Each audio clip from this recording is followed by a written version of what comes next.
Back to My Garden, episode 33. Welcome to Back to My Garden. Discover your passion for gardening. Here's Dave Ledoux. What's the hottest trend in gardening?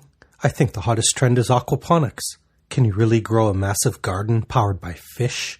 Find out more and discover the secrets to building fish-powered gardens at www.backtomygarden.com/fish. Do you love perennial flowers? Get a free online catalog and 10% off your first order of bulbs at Bloomin' Bulbs. I set up a link just for podcast listeners. Go to www.backtomygarden.com/bulb. Do you love homegrown tomatoes? Then stay tuned. Coming up later in this episode, we have something special just for you. Well, good morning, good afternoon, or good evening, depending on where you are in the world when you listen to this. I'm Dave Ledoux, and welcome to an awesome edition of Back to My Garden. Special guest coming at you live today from the mountains of eastern Kentucky. Cathy Rehmeyer is a four-season urban gardener, a gluten-free cook, and a medical school professor. She asked that I not call her Dr. Cathy, so today it's Cathy. And I want you to sit back, relax. I'm going to put all the show notes on the blog because she has an incredible blog, more like a resource site. So with all that ado, let's welcome Cathy to the show. Hi, Cathy. Hi, Dave. Thanks so much for having me on your show today. I'm really looking forward to our conversation. I want to get to hear your story, and the listeners definitely want to get to know you a little better. Cathy, can you take a minute or two and just share with us a little bit about your interesting background and how you got into gardening? Well, as far as my background, I live in Pikeville, Kentucky, which for your listeners might be more familiar with it as the home of the Hatfield and McCoy feud. So I'm right in the eastern Kentucky mountains. Didn't grow up here, but boy, I sure am glad to be here. It's a beautiful place to live. Grew up in the mountains of North Carolina where my parents had a really nice garden that they tended with their neighbor, and also spent summers with my grandparents in Southwest Virginia where they had a nice, beautiful garden that they were proud of as well, frequently made the local newspaper for its beauty. But I've lived here in Pikeville, came to Pikeville as a medical school professor. I teach pathology at the Kentucky College of Osteopathic Medicine. And we've lived here for about 8 years now. And when we moved here, I started out gardening in little containers on a third-story balcony apartment, and gradually progressed to a huge, less than a tenth of an acre lot. It's about 35 by 60 space that occupies our garden at the moment. And an added challenge to that is that it's all on hillside. If you saw the Hatfield-McCoy miniseries, which was actually filmed in Romania, but Pikeville is kind of similar in that it's all surrounded by mountains, but the mountains here are much steeper. And so I have a series of terraced beds that go up a hillside that I garden, and I feed my family from that garden. We grow on that garden spot year-round, and I've weighed the produce that we've taken off that garden 2 different years, and both years we've been just shy of a ton of food that we've been able to produce for our family and also friends, and I also sell a little bit on the side as well. So if you've got a small space, don't worry, you can grow a lot of food in just a little bit of area if you just devote the time to it and take the time to learn a little bit about what you're doing.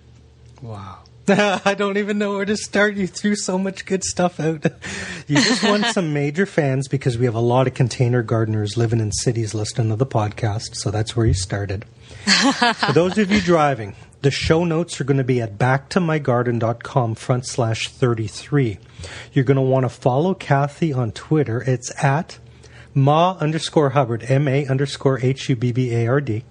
On Facebook, join her community at facebook.com/Mother of a Hubbard. And your blog, Cathy, you're not kidding when you say garden on a hillside. There's photos up at www.motherofahubbard.com. You're like vertically up a ski slope. That was quite a challenge, getting that garden up to snuff for hillside gardening.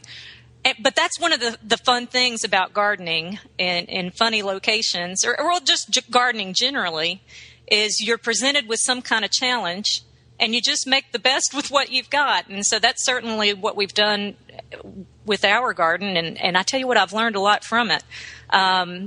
When we first started on that hillside, which was about 7 years ago, we were still in that row mentality of gardening. That's how my grandparents grew, and that's how my parents grew, was to have plants that were arranged in these long straight lines that made it very easy to hoe around.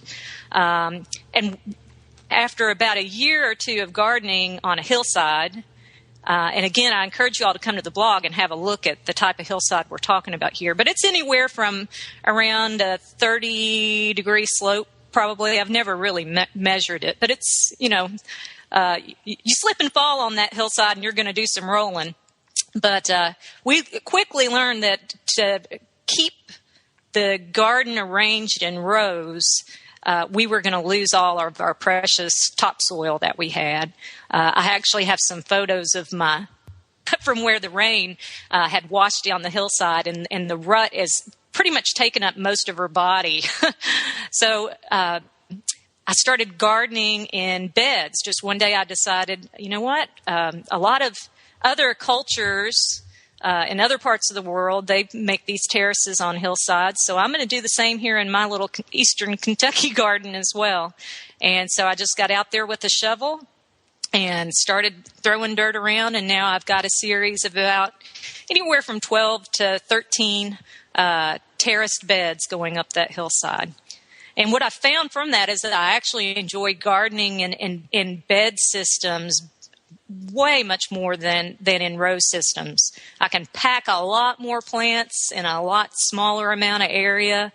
I don't have to constantly be weeding like I did when I was using a row-based system, because by the time plants fill in a bed, which can be anywhere from 3 to 5 feet wide, once that canopy covers that bed, then that discourages weeds from growing, and it's a lot less work for me.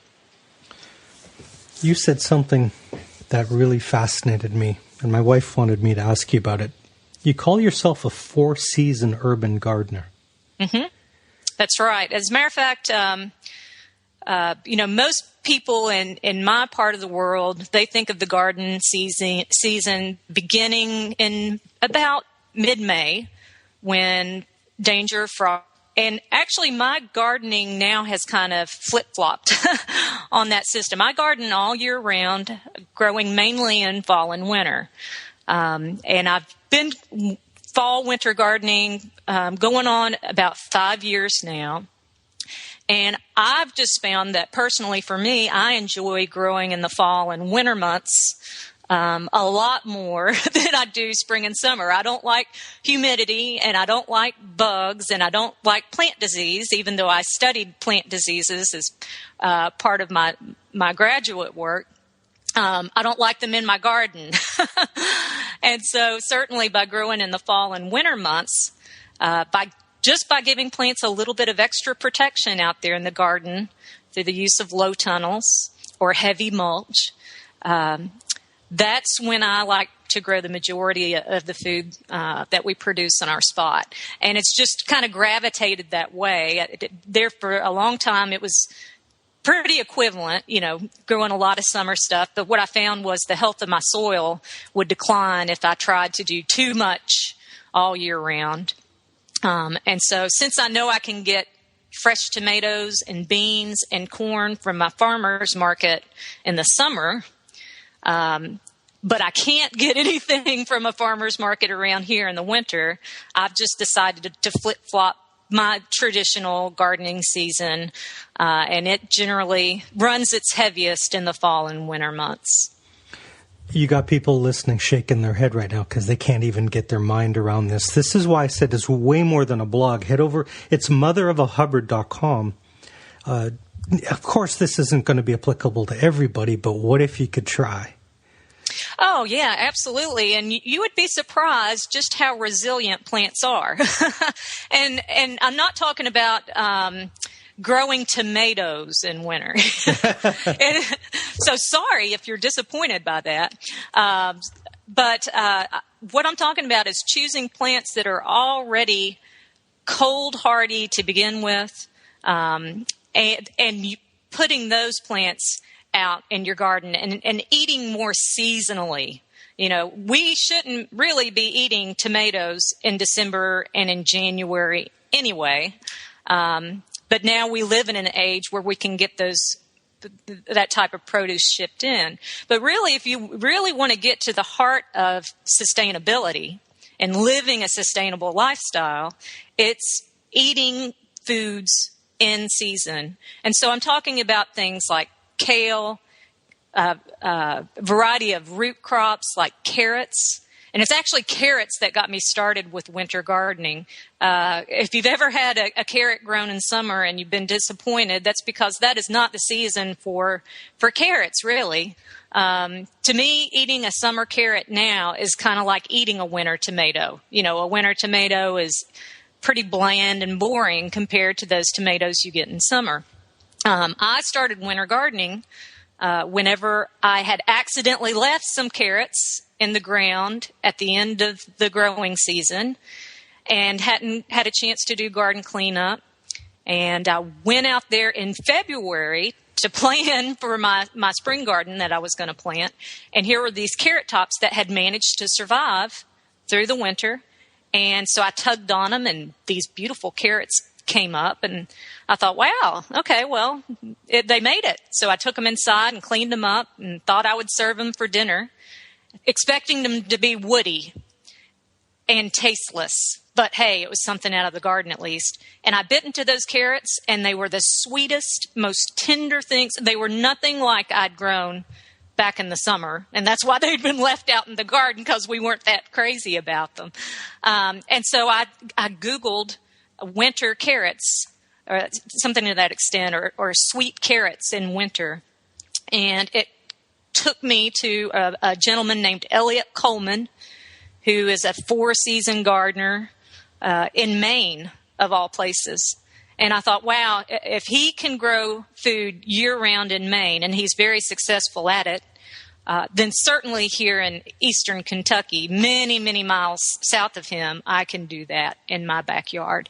And so I've been doing it and learning from his books and adding to them ever since. Brilliant.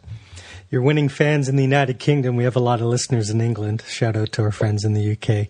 And they keep their parsnips in the ground over the winter. And that's like their secret vegetable is spring parsnips. Oh, yes, because so many of these vegetables, that is their time to sweeten up. You know, for these vegetables to be able to survive these cold temperatures, they essentially start accumulating natural sugars, very much akin to antifreeze, which you know we have to add that fluorescent dye to it because it's incredibly sweet stuff, right? And that's why dogs and little kids might accidentally drink it. But these plants are doing this naturally. They're accumulating their own antifreeze. And so if you have a summer carrot, a carrot that's grown when it's 80, 90 degrees Fahrenheit outside, then and you compare that to the amount of sugars in a winter-grown carrot, the difference is just phenomenal in the amount of sweetness that develops when a root crop like carrots or parsnips or rutabagas or even turnips are allowed to just stay in the ground when it's cold. And they're remarkably cold hardy. Carrots will hold very easily in fields to even 18 degrees Fahrenheit with no protection at all. When I first started winter gardening, I just heavily mulched my carrot tops in the winter, and that was more or less just so I could make sure the ground wasn't too frozen there where they were at so I could dig them up out of there. But yeah, many of these crops, root crops especially, kale, Swiss chard, a whole variety of Asian greens like pak choi, tatsoi, mizuna, you name it. A number of Asian greens are remarkably cold tolerant. And a lot of it has to do with the accumulation of sugars and even cold tolerance proteins that help them withstand these really cold temperatures. Are you telling me you're growing bok choy? Oh, yeah, absolutely. And we came through one of our coldest winters on record here in eastern Kentucky this past winter. I'm sure, up in Canada, you may not have heard about it, but there was all the talk of the polar vortex that you all sent down our way that brought some really record low temperatures to this part of the world. Historically, we had seen temperatures drop sub-zero Fahrenheit, every 2 years for decades. And then in the 1990s, we stopped seeing those dips down in sub-zero temperatures for a long time. And it wasn't until this past year in January and February of 2014 that we got sub-zero temperatures again. So actually, I've got some photos on my blog of bok choy that survived in my low tunnels. And these are just basically mini hoops with just either fabric or clear plastic row cover laid over them. They're not heated except for, maybe the sun shining on the plastic during the daytime gives them a little warmth that accumulates in during the daytime. But at night, there's no supplemental heat, nothing. But those plants, they were able to survive 5 nights of sub-zero temperatures over the course of a month, and they look great. So you can, it's one of those things, seeing is believing, and so I'd encourage you to hop over to the blog and see what plants can withstand. They really surprise you. I know zones aren't an exact science. What zone are you, or do you? Yeah, so I'm in zone 6B. And it's got to be modified a little because of your elevation, right? Because of the mountains? Well, here's the funny thing. Even though we're in the mountains of eastern Kentucky, my elevation is only about 650 feet. And really, it's those extremes of elevation, when you're talking about, say, an additional 2,000 feet, that might cause a drop in temperature by a degree or so. Actually, being in the mountains works to my advantage as a winter gardener. And certainly my garden being on a hillside, because cold air is heavier than warm air. And so frequently where I'm growing on my hillside, I won't see frost when right down here in the town below me, they will get a frost, simply because that colder air will slide off my hillside, slide off my mountain, and it'll settle down into the town. I should be putting the alarm sound for look out, it's science time in the spring. And another benefit of being in the mountains, too, is we're much more sheltered from wind. And really, people think it's the cold that kills plants. It's not really so much a function of cold temperature freezing plants. Certainly with something like tomato, where the plant cells actually burst when they're subjected to cold temperatures, that's true. Most of these cold-tolerant plants, their main way that they've adapted is by helping their tissues withstand drying out. Things are a lot drier in the winter months. There's a lot less humidity, for one thing, in the air, but also just the drying winds of winter. Mm-hmm. One way that plants will, adapt actually to the cold is they'll actually wilt. In the morning, you'll go out and everything's frozen, and you'll see all these drooped over, lifeless plants.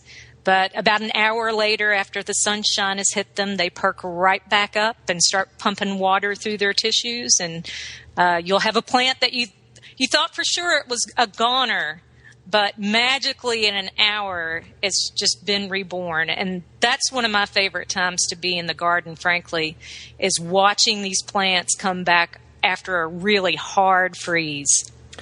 I have a 3-part question for you, and it's for now. your garden this season.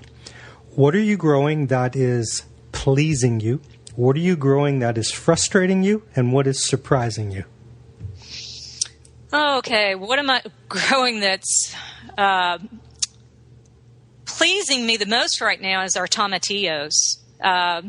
We're growing 3 different varieties of tomatillos, a standard Mexican tomatillo, a purple tomatillo, and a new tomatillo to me called Plaza Latina from Adaptive Seeds that I learned about from A Way to Garden by Margaret Roach. And she, in one of her broad podcasts, actually turned me on to this tomatillo variety. It produces a huge tomatillo, about the size of your hand, which, if you know about tomatillos, that's pretty darn big. And we make a lot of salsa verde, and so that's why we've got so many of these. We've got a whole bed, a whole 5 by 35-foot bed of tomatillos.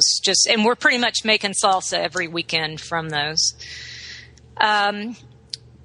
What I'm not so happy about this year is I waited a little bit to put some different kinds of broccoli in. My girls, I have a 6-year-old and a 4-year-old, and they are broccoli hounds. I mean, they want to eat broccoli all the time. What? Impossible. Yes. Hey, when it's fresh, homegrown broccoli, you can bet. You're inspiring all the mums out there that it's possible. Actually, I have a picture of my youngest daughter when she was about 16 months old, and we're out harvesting broccoli out of the garden, and she's just got her face buried in a big crown of it, just munching on it right there in the garden. But so broccoli is one of those plants. It is far better when you grow it in fall. Far better when you grow it in fall than in spring, which unfortunately many people that grow broccoli, that's the only time that they've ever grown broccoli. You grow it in spring, you have to fight bugs.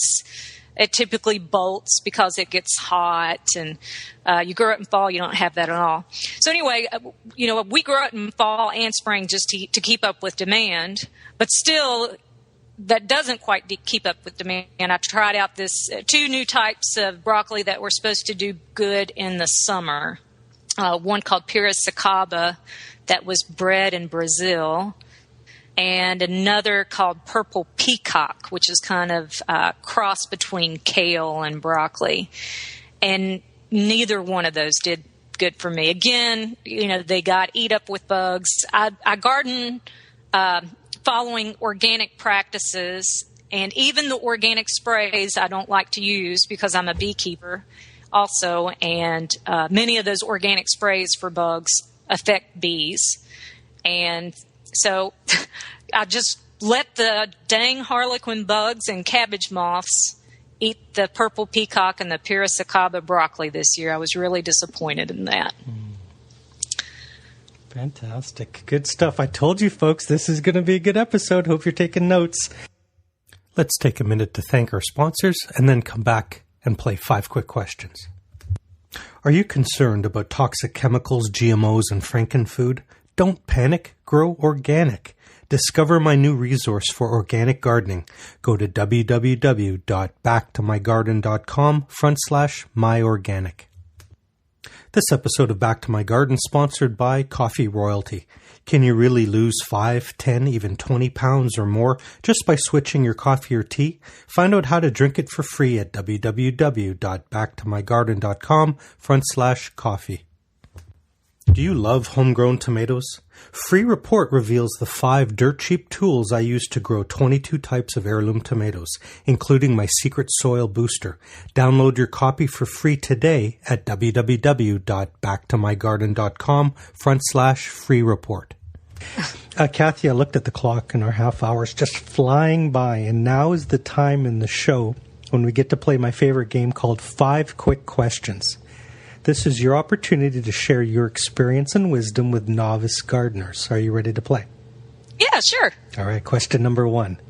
In your opinion, what do you think stops most people from trying gardening?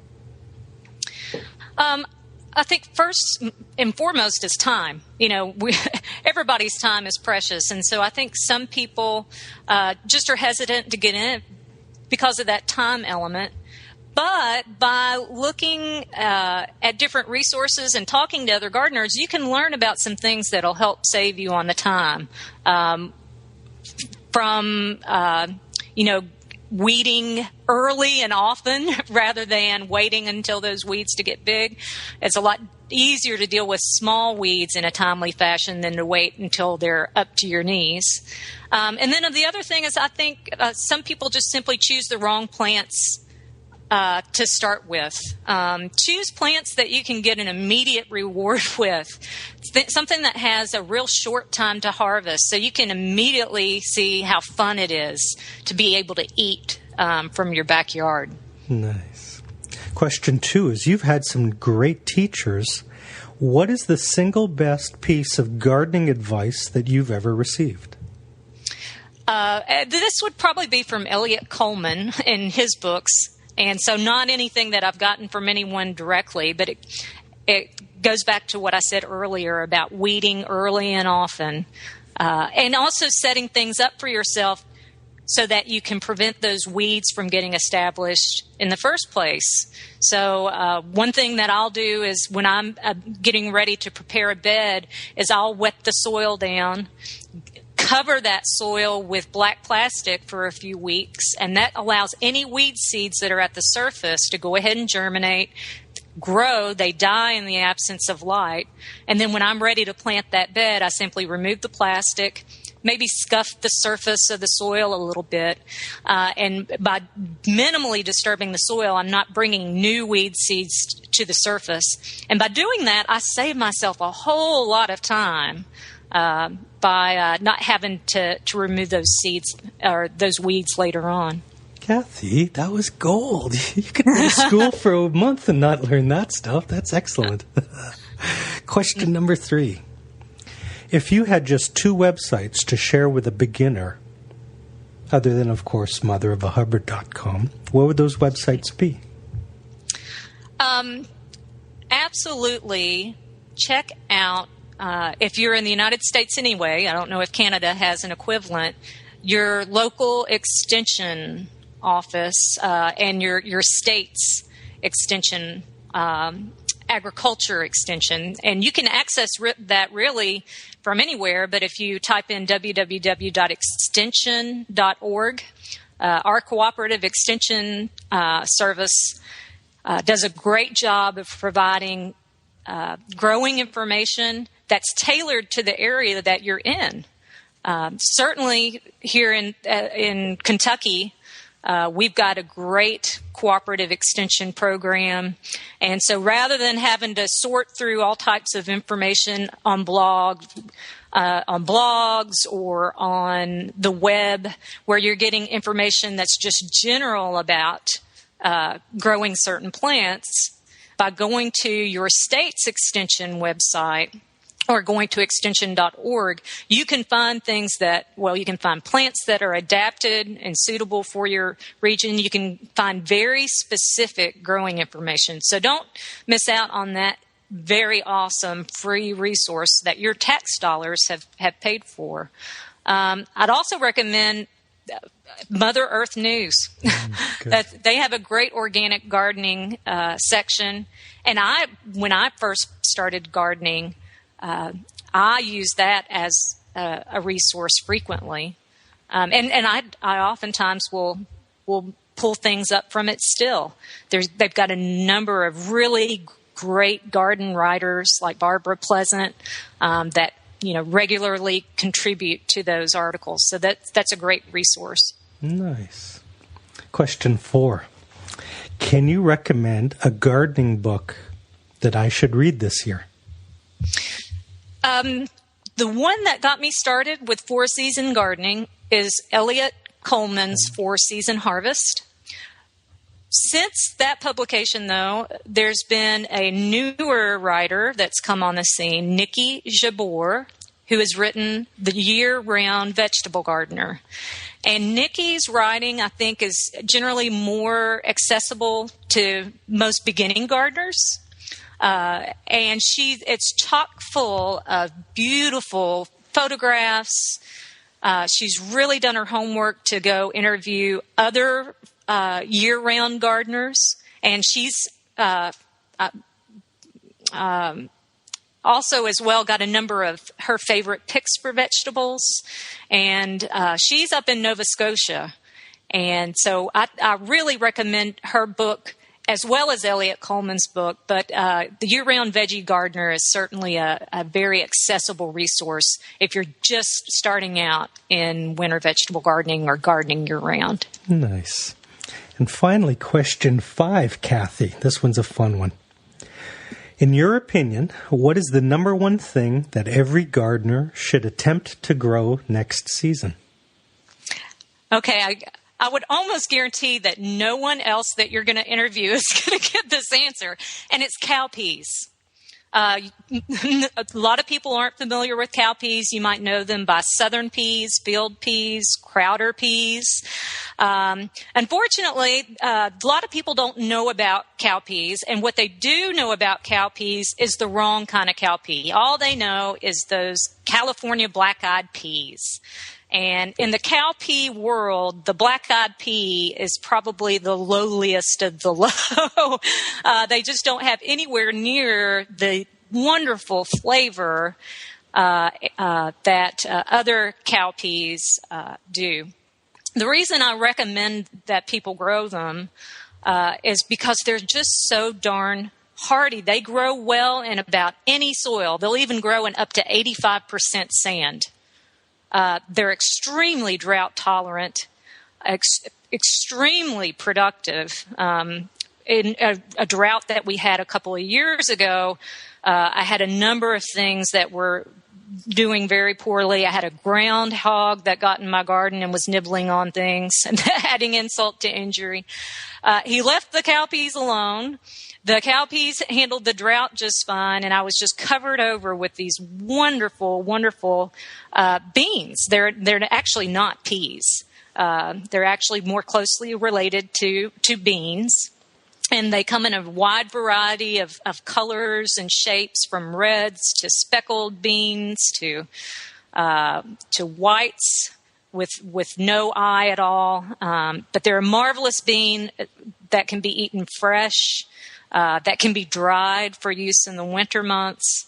And so I'd just like to encourage everyone not to look over field peas or cowpeas. They're a great source of food for you, and then also for your soil as well. They can fix nitrogen anywhere from around a rate of 100 to 150 pounds per acre. And so if you wanted to just grow them as a cover crop, then those would be a great cover crop to help boost your soil nitrogen as well. Wow. Fantastic stuff. Cathy, you've been an incredible guest. I cannot believe it's over. I mean, we literally just started. I know, it feels that way to me as well. I'm going to give you the last word to our listeners today. Can you leave them with either a pearl of wisdom or a note of encouragement on their gardening adventure? I would just encourage everyone to be a risk taker. And when you see gardening blogs like motherofhubbard.com or other great gardening blogs that are out there, understand that the people that have those blogs were at one time beginning gardeners too, and we didn't give up. And we continue to take risks. We continue to try new things. And so if you ever have a gardening disappointment, just chalk that up as, that's just a learning experience, and you're going to learn from that, and you're going to do better next time. And every year is a different, moment for your garden to shine. So don't be upset with yourself if you let your weeds get up to your knees, or if that crop that you planted didn't do exactly what you did, because there's always a chance for a new seed to be planted and a new opportunity in your garden. Wow. Cathy, thank you so much for being a guest on Back to My Garden. You were sensational. Hey, thanks so much. This has been a lot of fun. Hello, garden lover. It's Dave. All of the links, resources, and websites mentioned in this episode will be posted at www.backtomygarden.com/33. If you enjoyed this episode, please come to the website and click share and help us reach brand new gardeners. Have a great day. Happy gardening.